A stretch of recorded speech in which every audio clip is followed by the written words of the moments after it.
Buenas, las imágenes que estáis viendo fueron encontradas por José Antonio Caravaca y aparecían en su artículo Cuando la ciencia ficción se anticipó a los ovnis.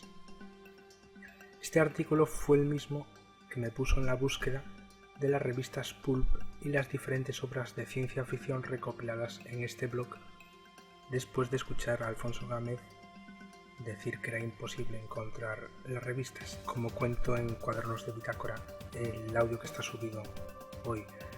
La información la completé cuando compartí los documentos de Caravaca con el grupo Magonias Chain. Claude Maugue, que pondré el nombre, por si mi pronunciación no es correcta, pondré el nombre debajo, del grupo Magonias Chain, me dio los datos de la obra y me corrigió en algún dato. José Moseggi fue uno de los novelistas más prolíficos de aventuras para jóvenes durante el periodo de entreguerras.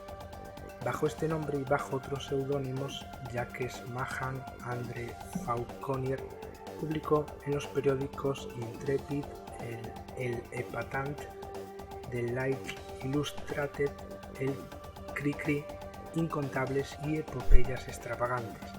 En la novela La fin de Illa, que es de donde estáis viendo las imágenes, publicada en 1925 en Science et Voyages, describe una civilización situada en un pasado increíble. Dos ciudades compiten por la hegemonía, Noor enorme e Illa, aunque más pequeña, pero rica en ciencia.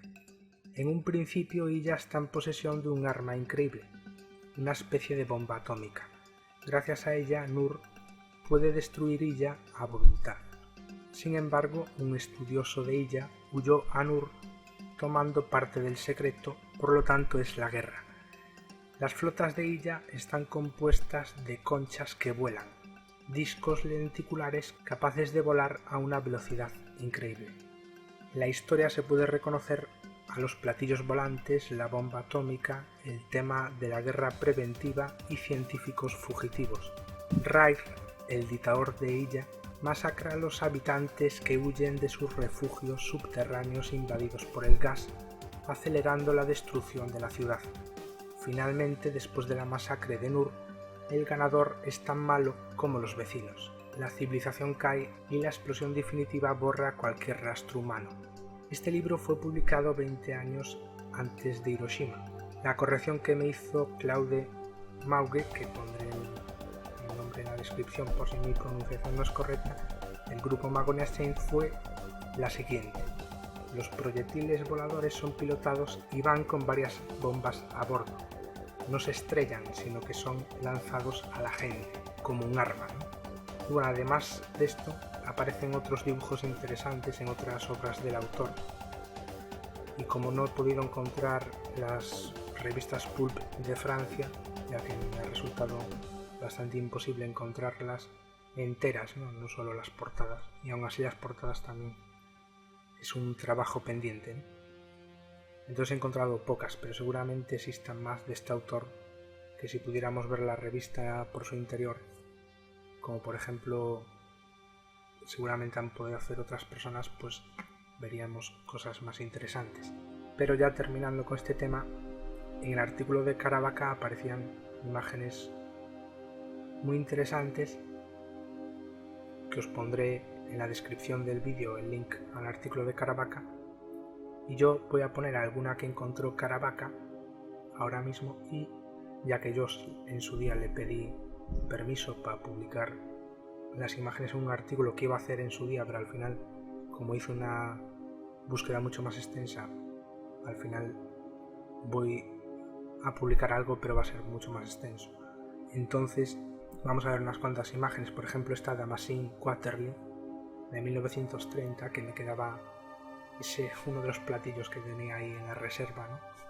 Por si alguno decía que eran pocos los que he mostrado hasta ahora, pues ahí tiene otro más. Y este es muy curioso porque se parece mucho a lo que luego serán los contactados, ¿no? Y los platillos volantes que dicen ver o que se inventan que ven, ¿no?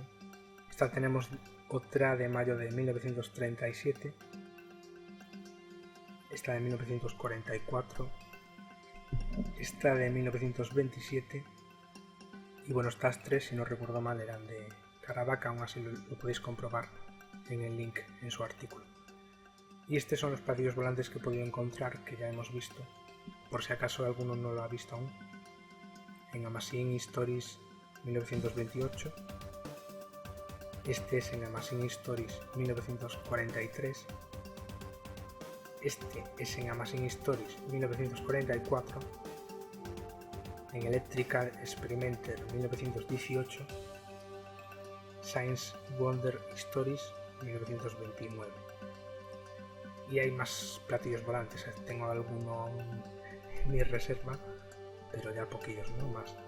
Pero bueno, además del español este que ya os he mostrado. Esta es otra portada de Air Wonder, interesante también, de 1929, que hoy en día, si tú buscas a la ciudad flotante en YouTube, algunos pensaréis, no aparece nada. Bueno, pues sí que aparece.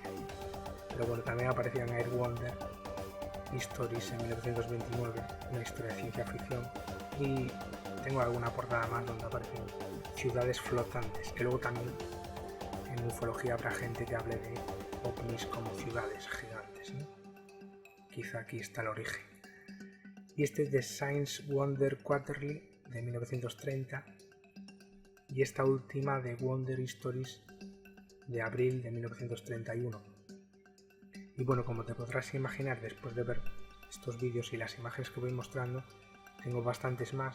Un día publicaré todo extensamente, con también viendo casos supuestos reales y qué relación pueden tener, cuántas cosas se ha podido sacar de aquí para la ufología, cuántas no, y también si hay algún caso anterior, que bueno, ya puedo decir que hay casos anteriores de platillos volantes, ¿no?, de los que tiene recopilados Magonias Chain, pero también es cierto que no hubo ninguna oleada como la supuesta oleada, que yo dudo mucho que se produjera, de platillos volantes posterior a 1947.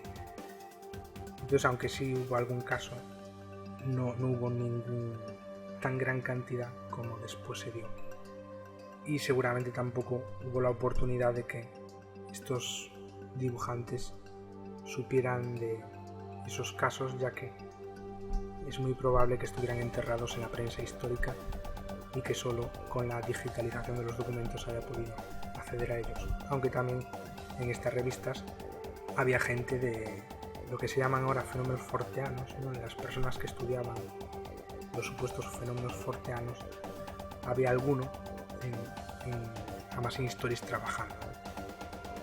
Por lo tanto, también quizá había una vinculación también en esas personas que ya creían de alguna manera en cosas extrañas y recopilaban lluvias extrañas y cosas extrañas que pasaban por el resto del mundo, ¿no?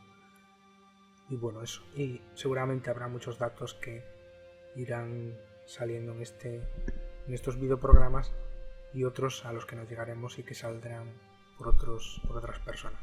Bueno, eso es todo. Hasta otra. Chao.